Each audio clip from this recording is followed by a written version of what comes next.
Magandang araw sa lahat! Kamusta kayo? Sana okay lang kayo dyan.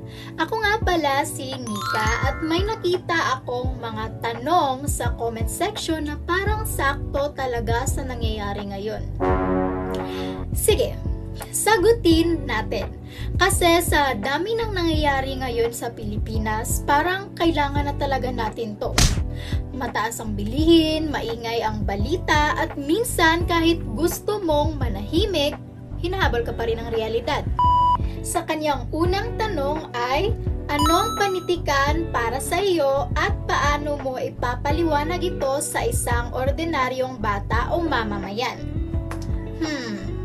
Para sa akin, ang panitikan ay kwento ng totoong buhay. Hindi lang siya binabasa, nararamdaman siya.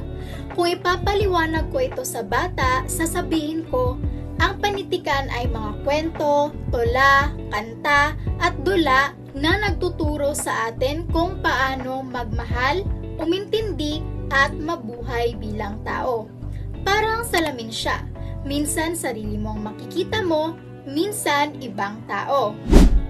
Sa kanyang pangalawang tanong, ano naman ang panitikang Filipino para sa iyo bilang mag-aaral sa kolehiyo? Bilang mag-aaral sa kolehiyo, ang panitikang Filipino ay hindi lang basta asignatura. Ito ang tinig ng Filipino. Dito ko mas nauunawaan ang mga isyu sa lipunan, kagaya ng kahirapan, kawalan ng katarungan, at pakikibaka. Mas malalim na siya ngayon, mas totoo, at mas ramdam. Dumako naman tayo sa pangatlong tanong. Anong nalalaman mo sa kasaysayan ng panitikang Filipino sa Pilipinas? Magbigay ng history o legal na batayan. Ang panitikang Filipino, ito ay nagbabago kasabay ng kasaysayan ng bansa. Sa panahon ng katutubo, pasalin-salin, walang internet, pero solid ang kwento. Sa panahon ng Espanyol, ginamit sa relihiyon at kontrol. Sa panahon ng Amerikano, pumasok ang bagong estilo ng pagsulat. Sa panahon naman ng Hapon, lumakas ang Filipino bilang wika ng paglaban. At hindi lang yan kwento. Ang Saligang Batas ng 1987, Artikulo 14, ay nagtataguyod sa Filipino bilang pambansang wika at sa pagpapalaganap ng panitikang Pilipino. Sa pang-apat na tanong, anong panitikan o panitikang Filipino ang nagustuhan mo sa pag-aaral nito mula elementarya hanggang kolehiyo? Ang pinaka-tumatak sa akin ay ang mga akda ni Jose Rizal, lalo na ang Nulunutang Ere at El Filibusterismo. Noong elementarya, parang kwento lang siya. Alam niyo yun, yung assignment lang.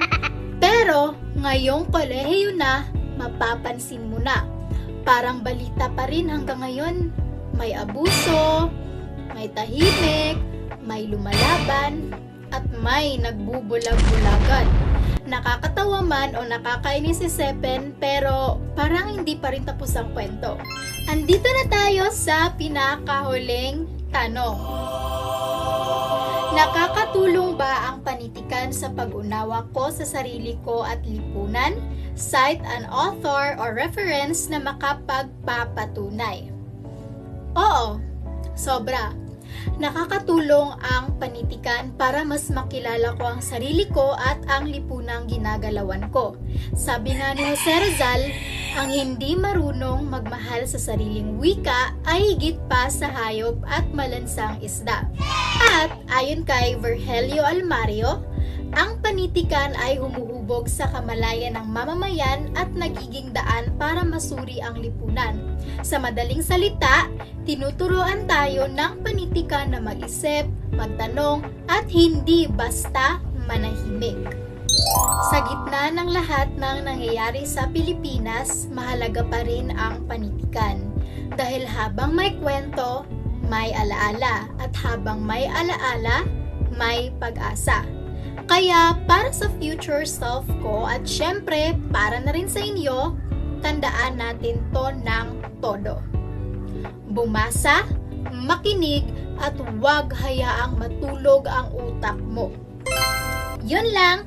See you sa next vlog ko. Bye!